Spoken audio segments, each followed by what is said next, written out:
Welcome to the Locker Room to Boardroom podcast. My name is Ryan Blake. I'm the founder and director of Ryan Blake Performance Coaching, as well as the host of this show. The mission of this is to empower high-performing sports industry executives and directors to elevate their leadership through enhanced mindset, well-being and lifestyle solutions, helping minimise stress and maximise fulfilment to reach peak performance by leveraging the insights, experiences and strategies of real-world professionals. The vision of this is to become a go-to resource for sports industry leaders, providing accountable strategies to overcome challenges and solve problems without sacrificing personal priorities. Aiming to cultivate a community of sports executives and directors who can effectively bridge the gap between sports and business leadership, ultimately living better to lead better. In this episode, I'm speaking with Tris Parris. Tris is Director of Sport at Bristol Grammar School and Vice President of Commonwealth Fencing. We discuss what leadership means to him, the best example of leadership he's come across, what he considers the cost of bad leadership to be, what parts does he consider mindset, well-being and lifestyle to play in leadership, what is his key piece of takeaway advice to make someone a better leader in the sports industry, and much more. Right, let's get started.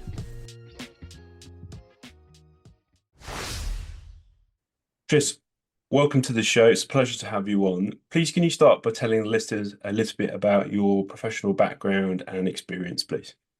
Yeah, sure. Thank you for having me on. So I'm currently Director of Sport at Bristol Grammar School. Previous to that, I've been Director of Sport at St Paul's, Assistant Director of Sport at Millfield, as well as leading their fencing and modern pentathlon programs. And then before I started that, so that was 2011, I was self-employed as a fencing coach and pentathlon coach, mainly in Ireland, a little bit back in Bristol before that as well. Coached non-stop since a previous century, which is terrifying. But yeah, so I'm coaching anything and everything, but mainly my main expertise would be fencing and pentathlon. Got great experience of going to an Olympics with the Irish team, managed to coach people at the last 4 Olympics in different ways, which is great. But also I love the fact that tomorrow I will be probably taking an under 14D netball team against some local rivals.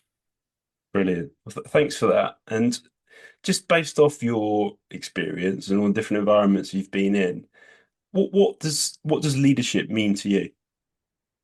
It's a fascinating question, and it's such a nebulous concept because you can see it's so easy to find an AI generated definition of it, but to actually see it in action is when you know when true leadership is happening.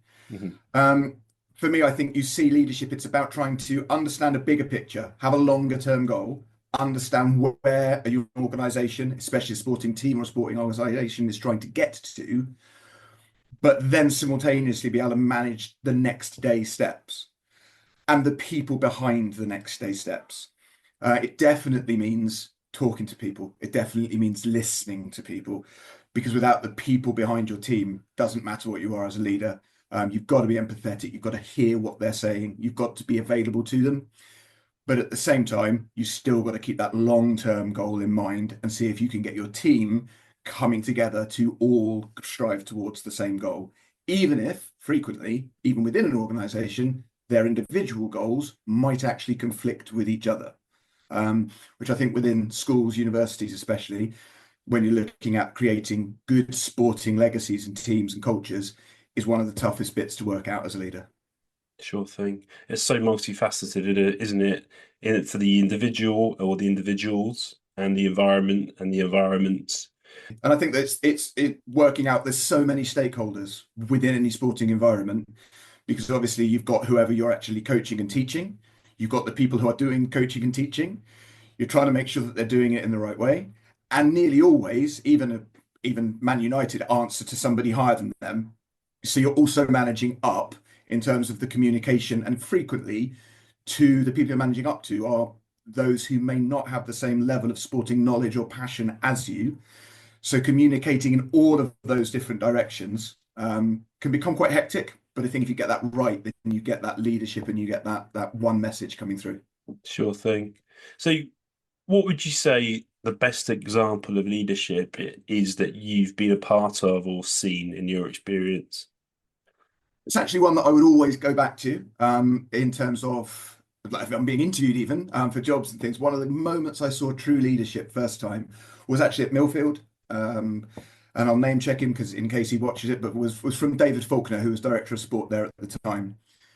He'd been in for about, he did his my first 100 days at Millfield experience. He'd come in as someone who'd not worked in that environment before, worked in various high performance, but not worked in that environment. And he talked to the whole staff, sports staff body, about his reflections on his first 100 days. Pointed out some things that were going well, but what was brilliant, there was a moment, remember it vividly, where he literally went, new slide came up and he went, and these are the things I've got wrong. And he literally had the time to reflect internally on the areas he'd got it wrong, but then was brave enough in front of those people to actually say, and this is what I've got wrong, therefore this is what I will do leading from that, coming on from now.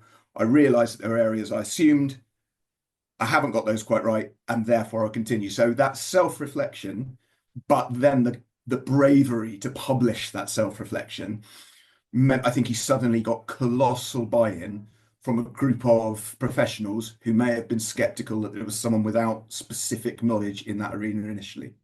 Sure thing. Yeah, that makes a lot of sense. And what do you think has to be in place for a leader to be able to admit something like that? Is it an experience thing? Is it a kind of a communication thing? I mean, where do you think that comes from?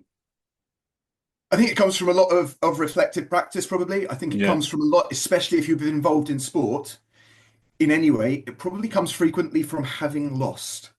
Yeah.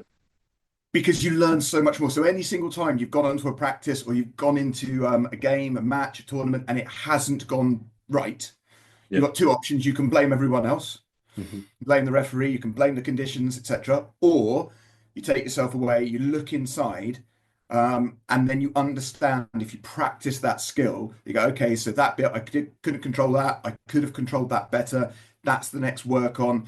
You understand that reflection, but then it becomes very important that you can communicate that to teammates, coaches, parents if you're a kid, stakeholders, governors if you're working in a university or a school, shareholders, because you need to be able to have that openness.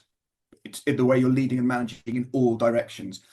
But brutally, just like everything that you get good at in life, it comes from practice, and it comes from admitting you got it wrong to yourself first. Yeah, sure thing. It's very difficult to lead with a closed door, and having an open door agreement or process in place, it can initially, I suppose, expose you to more work initially, but potentially creates less as you move forwards. Yeah, absolutely. Because then it's about the people, it's about fostering those relationships. Yeah. If the door is shut and you communicate with them electronically, you're not a real human at that time. And for people to buy into your leadership, they need to see that you are human, to see that you're flawed, but to come along and try and help you, and you help them. Yeah, absolutely. And I suppose a part of this comes back to not being willing to ask someone to do something you're willing to do yourself, which happens, I think, less and less these days, especially with the, I suppose, improvements in technology. It's very easy to send an email or make a phone call. It's not as easy to go and actually speak to that person and just spend some time with them. So absolutely,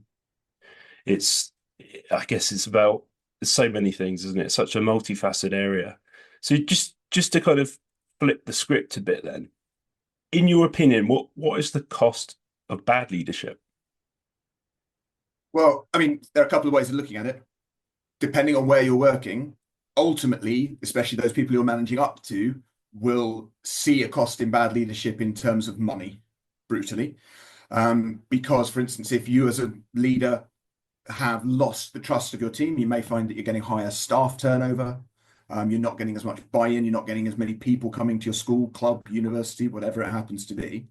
So there is a financial aspect, but it's about the people again. So for me, it's about, you will lose employee engagement. You'll lose your staff. And once the people who are working with and for you have stopped engaging with you, they will become disengaged. You'll find silos occurring. You will find conversations happening whispered and rumored rather than openly and honestly, Mm. you will get no trust. They have to be able to trust you, and as soon as you lose trust of your of the people working with you and your team, then you will get a toxic work culture. People Yeah. won't want to come to work. Um, and then once they stop wanting to come to work, all the quality drops, no satisfaction. People start looking outside rather than inside. And they stop taking responsibility. Because if you've got a culture where that trust is, if where you can see your leader is prepared to go, yeah, I got that one wrong. And there's a good chance at some point that that member of staff or whomsoever it be, that coach, will come to the leader and go, I think I might have got this one wrong. What can we do? How can I help you? And that way we're building rather than just refusing to admit that we've got it wrong in the first place. I think one of the other things that will happen if you get that right is you'll get innovation, you'll get creativity, and Yeah. you'll get excitement. Yeah. If you get it wrong, people don't try. Mm. So you don't get innovation, you don't go forwards, you just stay stuck on the same hamster wheel. And again, people get bored, quality drops, and ultimately, therefore, money drops. I suppose there's so much power in like making it visibly okay to make mistakes and visibly okay to get things wrong as long as you're trying. There's, if it doesn't work out, it doesn't work out. But having a culture and an environment where that's almost frowned upon or looked upon as negative, because it makes it a lot harder, especially if the leader isn't doing that themselves. Yeah. Well, I mean, I think there's one of my definitely mentors, tutors when I was back in Ireland, a man called Liam Moggan. He used a great phrase when it was sort of coming up to you, I want to try this thing. And his phrase was always, as long as it's legal, ethical, and moral, and you've really thought it through, then have a go. Yeah. Just be prepared that if it goes wrong, actually, that's great. Because if you don't try, it's the risks we don't take, it's the steps we don't Yeah. take that are the real risks. Yeah. So he was an absolute inspiration in that way, and being prepared to take a risk, being prepared to take a chance, and then as a leader, making sure that your staff are prepared to take a risk and take a chance, knowing that you're the safety net, that you will catch them, and that you will work it and get it better if it has gone slightly wrong in the first place. But it's better to try and fail than not try. Of course. Yeah. Do you approach leadership differently, whether it's a coach in front of you or a staff member versus an athlete, or is the approach the same? So if it's a big group, it's a large team, it's a team talk, then we're probably going to be communicating quite similarly a lot of the time. But frequently, those aren't the important take-home messages. It's the little chat you have with the cup of coffee, it's the walk and talk, it's those bits that really make sure that you've got those Mm. messages through. And at that point, and I'll go back to Mr. Morgan again, that's where I believe a leader, a coach, a teacher, you need to be a chameleon. If all you ever do is lead in exactly the same way, you're ignoring your audience. So my job as a leader is to get the best out of absolutely everyone within the team. And there's no way, I think there's 1,200 kids at this school. Across the staff body, at least 50 members of staff do sport in some way. Mm. There's no way that there can be a one-size-fits-all approach to leadership for No. all of those people. It's No. just, it would be ridiculous. So therefore, being the chameleon and learning how to best lead those people in the same Mm. way when I coach, it's learning how can I get the best from that athlete. As a leader, it's how can I get the best from all the teammates. And that is about changing your communication style as the leader. You need to be the chameleon and get the best from them. Yeah. Yeah. I completely resonate with that. And so, as we've discussed previously, like the three kind of key pillars that I'm focusing on at the moment to help people lead better by living better are mindset, well-being, and lifestyle. So, what part do you consider those to play in leadership, whether it's a general concept or your own? And why is that? For mindset stuff, initially, I would go back to that. You almost have to have a split personality to get it right because it's that Mm. constant having that mindset of a growth mindset, long term, visionary thinking, the big idea. What is the big idea? What is sport at this school, that club, that university going to look like in 5 years, 10 years? The problem is frequently, if you take university as an example, that the students who are there right now aren't going to be there in 5 years. So it's all Mm. very well having that amazing mindset of growth, but then you've also got to channel back down Yeah. into being able to deal with the nitty gritty at the time. you've got to have some emotional intelligence. We spoke about David Faulkner, that self-reflection. You've got to be able to manage your own emotions. Sport is a passionate thing. People get incredibly passionate about every level of sport. But we've just got to be able to take that breath Yeah. and just step back every so often. We kick every ball with the people we coach, and I celebrate every victory of every team with the teachers who's taken it. But we've also got to be able to take that step back and go, actually, yes, that's vital, important, and amazing, but it can't be the only thing, because you'll end up damaging yourself if you don't have that moment to think back on it. And then you just need loads of resilience in terms of the mindset. You've got to bounce back because it's tough. It is Dr. Scott Draw, who when he was at Millfield, mentioned that sort of within the first, I think his phrase was, he hadn't realized that each term at a school or each season at a school or a university is the energy level effectively of taking a grand tour, but you do 3 a year. Yeah. And he just had not realized the sheer emotional impact that would have. Then I think as well, in terms of the mindset as the leader, you've got to be prepared to be the servant as well as the leader too. You mentioned it earlier. Yeah. I want to be able to, I won't ask someone to do something I wouldn't do myself, but that doesn't mean I shouldn't ask them to do it and do it to myself. If they can't, I will help them. But otherwise, there's a danger that you don't actually empower and you just end up doing it all. Yeah. So hopefully by showing what you want to do, then we can go, right, now your turn. So it's that leader and servant as a mindset, and making your peace with that can be quite exciting sometimes. Yeah, of course, I can imagine. What tools do you use to try and switch off when you're not in your work environment? I have, as we've discussed privately, some strange sleep habits, basically. In that I know just from history, just having worked in sports where early mornings became a thing, my body clock gets me up early, whatever happens. Therefore, the thing that I never miss is my dog walk. Okay. Frequently with my head torch on.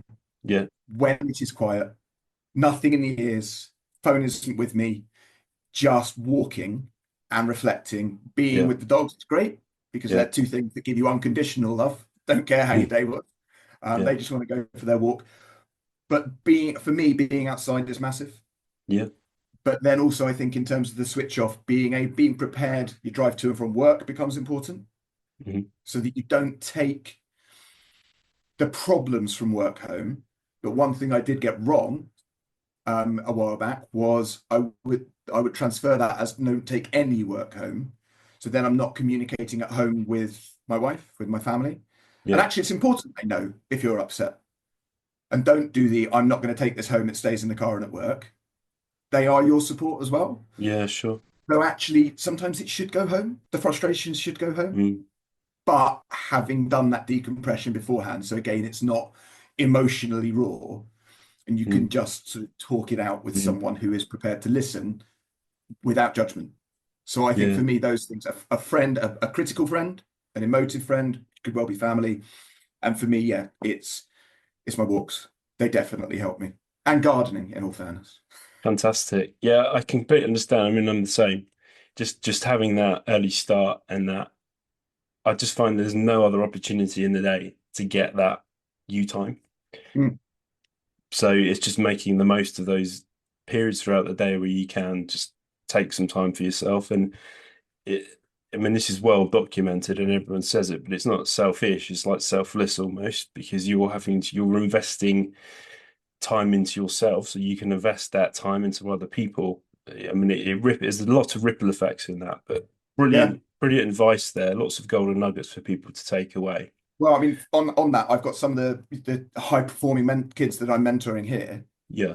We're going to the point with them where we go, actually, on your Outlook diary, I want to see the 15 minutes that you have put for yourself, that actually everything else has to stop. Yeah. So we're trying to teach those young people as well that moment of self-care is just as important, and actually probably more important than the extra 15 minutes of physics homework that night.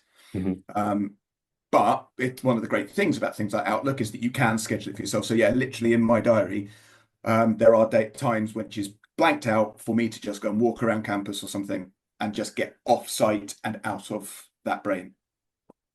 I had a fascinating conversation recently with someone who said to me, if it's not written down, it's not important enough. And that's quite a strong statement. Mm. But in a way, I couldn't disagree with them. And he was referring to those three things: well-being, mindset, and lifestyle. And if you don't have them in your diary and you're busy, you've got a busy job, you're in a busy environment, you've got a busy life, it's 75% less likely to happen than if it is. Yeah, So yeah. I completely see why the importance of that's been communicated, because especially with young people, they tend to not be as organized as older people, and having that written down could really help. Mm. So Tris, we've discussed loads of really interesting things. So thank you for everything you shared so far. I just wanted to kind of close out with quite a difficult question, probably the hardest one of all, is what would be your key piece of advice for the listeners to take away to help them become a better leader, whether they're an exec, they're a director, they're a coach? Very hard to generalize, but would love your thoughts. Is so difficult. I think we need to be. For me, it's just about taking the positive from Mhm. absolutely everything. Yeah, It could well be that actually that day something really bad happened in terms of a result or an injury to someone or something's gone wrong. I didn't book the right buses to get the right kids to the right places at the right time. We've got to take a step back for that. We solve that problem as quickly as we can. We admit that we got it wrong, as we've spoken about yeah, before. yeah, And then we try and work out how to make it better. We take the positive, even if that positive opportunity has come from something negative initially. And then it's just going on to the next one. We've got to be positive all the time. I Mhm. think if we're positive, we're happy and smiling, as you said, if the door is open, we're happy and smiling, no matter what. We can still hurt. That's okay. People can see us upset. But when then it's that, okay, that's done. How do we make it better? How do we move on? So I think we need to be able to listen. We need to be listeners. We need to be empaths to a degree. We've got to admit our mistakes and get better ourselves. Mhm. But most importantly, from my experience, and especially in sport, it's taking the positive from something. So I think I've spoken to you about this before. End of any session with my PE class that I just did some gymnastics with year eight, but also in the diaries of the Olympians worked with, frequently they will have their WWW and their PIG. What went well? Personal or performance improvement goal. And it can just be that. And then as a leader, we should be doing that too. At the end of that weekend, what went well this weekend? And it could just be, I've got everyone to everywhere they needed to be. Yeah, yeah. Okay, so how do we improve the program from there? What's the program improvement goal from there? Well, actually, I'd like to have slightly bigger squad sizes for my netball teams because we weren't able to rotate the positions as much as we like. But those are great positive things, and they probably come from a weekend before, didn't get the buses right, and actually we lost more matches than we would have liked to. Yeah, So those are negative things that we take to be positive. And then it's just on positivity all the time. fantastic. Couldn't agree more. It's so funny you should say that, because I was listening to a podcast with a sports psychologist on yesterday, and he was saying that he's changed his approach to managing people with problems over after 20 years of doing it the same way. He would always look at the negatives first and try and improve those. But now he said that people they close up, and they're a lot less likely to listen or want to hear what you're saying. So now he does it the opposite way.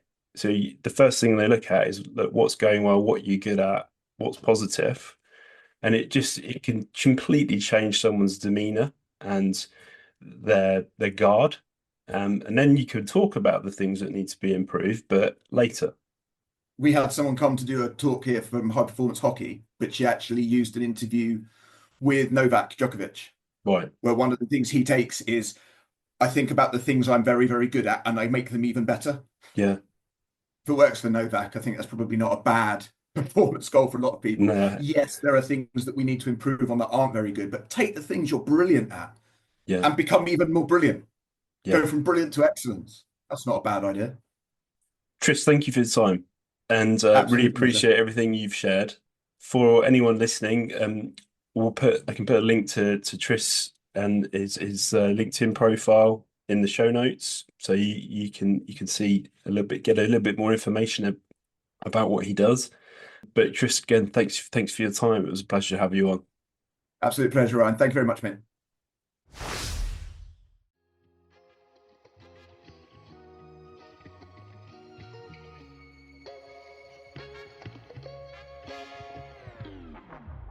Thanks for listening to the episode. I hope you enjoyed the show. It would be really helpful if you please leave a rating and or review on whatever platform you're listening on. Is there someone you know who would benefit from hearing what you've just heard? Then help them out by sending a link. Be sure to check out the website www.ryanblakeperformancecoaching.com that has details about free tools which include the RBPC blog, more information about this podcast, taking the Performance Profile Online Assessment, joining the Sports Leadership Online Community, the Elite Impact Online Education course, the Elite Potential Online Coaching Program, the Elite Influence in-person consultancy, and how to get in touch if you have any questions. Follow on social media at LinkedIn, Instagram, Threads, Facebook and YouTube. Links to these can be found at the bottom of all website pages and via any search engine. Until next time, take care.